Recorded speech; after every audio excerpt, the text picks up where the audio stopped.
नमस्कार, आप देख रहे हैं लाइव लगातार। इस समय मैं मौजूद हूँ स्टेट गेस्ट हाउस के बाहर, जहाँ पे बैठक चल रही थी सरकार के प्रतिनिधि और छात्रों के प्रतिनिधि को लेकर। बता दें कि जेपीएससी जेएसएससी रिफॉर्म मंच या अभ्यर्थी न्याय मंच दोनों की तरफ से जो वार्ता हुई थी, आज उसका तीसरा दिन था, तीसरी वार्ता थी। इस वार्ता में अलग अलग छात्र संगठनों को भी बुला के उनकी राय ली गई थी, लेकिन जो सहमति बननी थी, सारे मुद्दों पर सहमति नहीं बनी है। खास करके जेएसएससी सीजीएल और सीबीआई से जांच की मांगों पर सहमति नहीं बनी है खास करके। और भी बहुत सारे मामले हैं जो निकल के आए हैं। क्या कुछ कहा है, चलिए छात्रों से सुनते हैं, और जो मंत्रीगण है सुदेव्य सोनू, इनसे भी सुनते हैं, जानते हैं क्या कुछ पूरा मामला। आइए हम आपको सुनाते हैं। 2023 जेपीएससी बैकलॉग 2025 ये तीनों एग्जाम को सरकार जो है सो रद्द करने पर विचार बनाई है। इसके अलावा टीडीपीएल एजेंसी द्वारा जितने भी एग्जाम ली गई है उस पर जो है सो सरकार ने सीआईडी और ईडी का जांच का प्रस्ताव दिए हैं। इसके अलावा जो है सो जितने भी हम लोग का रिफॉर्म से संबंधित मैटर था उसमें लगभग सभी मैटर को सरकार ने माने हैं। कुछ एक आध को छोड़ के, जैसे एज रिलैक्सेशन को लेकर के इस पर सहमति नहीं बन पाई है। सीजीएल को लेकर के हम सभी छात्र का ये डिमांड था कि सीजीएल में जो है सो सीबीआई जांच होनी चाहिए। इन पर जो है सो सरकार की कोई सहमति नहीं बनी है। तो सीजीएल पर हम सभी छात्र का जो विचार था कि इसमें सीबीआई जांच होना चाहिए, इस पर कोई सरकार की सहमति क्या थी। सीजीएल को लेकर सरकार का कहना था कि इसमें जो है सो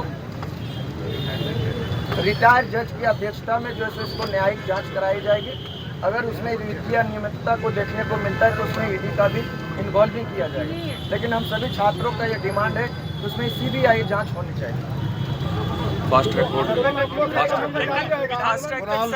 आज जो सारा बात हुआ, कई बिंदु पे हम लोग का वार्ता था।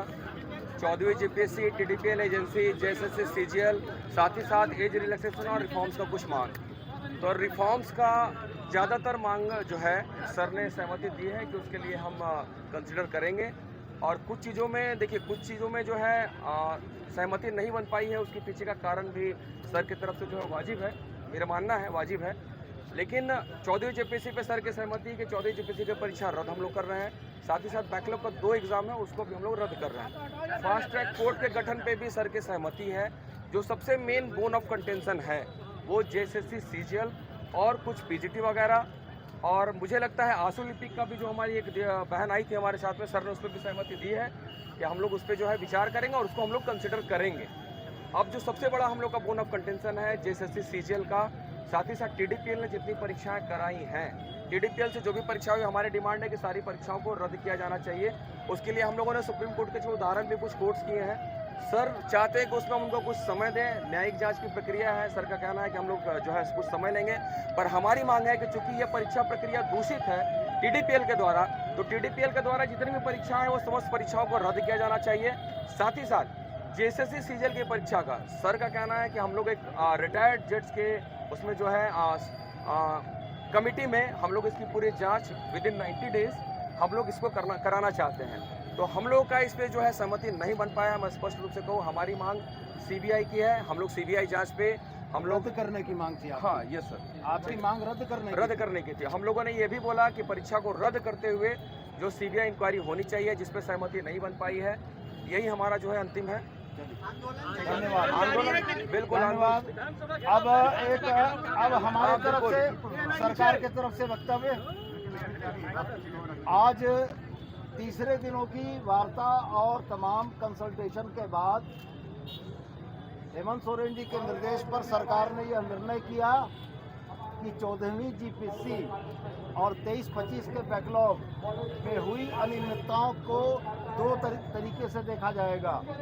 आपराधिक मामलों की जांच सीआईडी करेगी, और चूंकि इसमें फाइनेंशियल इम्प्लीकेशंस भी हैं, पैसे का अवैध लेन देन हुआ है, इसलिए इसकी जांच के लिए ईडी से अनुरोध किया जाएगा। इसके उपरांत फास्ट ट्रैक कोर्ट का गठन किया जाएगा। 90 दिनों के अंदर में इन लोगों पर चार्जशीट सबमिट की जाएगी। अलावे जो रिफॉर्म्स के मामले थे उस पर सरकार का यह कहना था कि विशेषज्ञों से राय लेकर IIT ISM IIM रांची और एक्सएलआई के विशेषज्ञों की राय के आधार पर एक कमेटी बनाकर सारा रिफॉर्म्स किया जाएगा। इन तमाम बातों के बाद छात्र प्रतिनिधियों का यह मांग था कि सीजीएल की परीक्षा को रद्द किया जाना चाहिए। सरकार का स्पष्ट कथन यह था कि यह परीक्षा ऑनरेबल हाईकोर्ट और सुप्रीम कोर्ट के दिशा निर्देश पर हुई है, इसलिए इस परीक्षा को रद्द करने में सरकार सक्षम नहीं है। यह परीक्षा ऑनरेबल हाईकोर्ट और सुप्रीम कोर्ट की मॉनिटरिंग में चल रही है।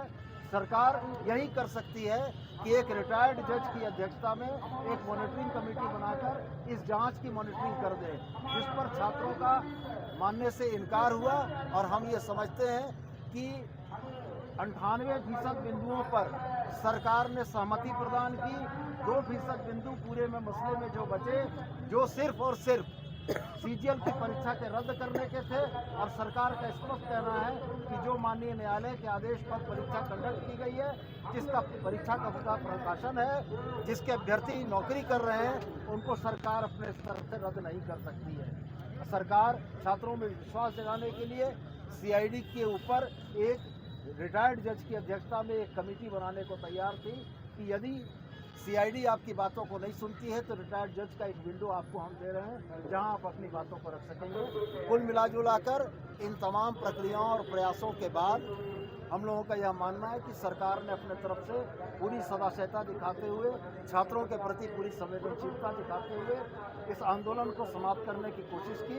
अब ये छात्र प्रतिनिधि अपने छात्रों के बीच जाएंगे, सरकार के इन विषयों के ऊपर चर्चा करने के उपरांत हम लोगों को अवगत कराएंगे कि इनकी क्या सहमति और क्या असहमति बनी। फिर वार्ताएं और होगी। इनके तरफ से जवाब आएगा तो फिर वार्ता होगी। हमारा विधानसभा घेराव का जो कार्यक्रम है शांतिपूर्वक, मैं आपको स्पष्ट कर दूं, शांतिपूर्वक वो हमारा कार्यक्रम जारी रहेगा। हमारी मांग सीबीआई इंक्वायरी है, हम उससे कोई समझौता नहीं करेंगे। नमस्ते। लाइव लगातार के वीडियो को लाइक करें, सब्सक्राइब करें और बेल आइकन को दबाना न भूलें।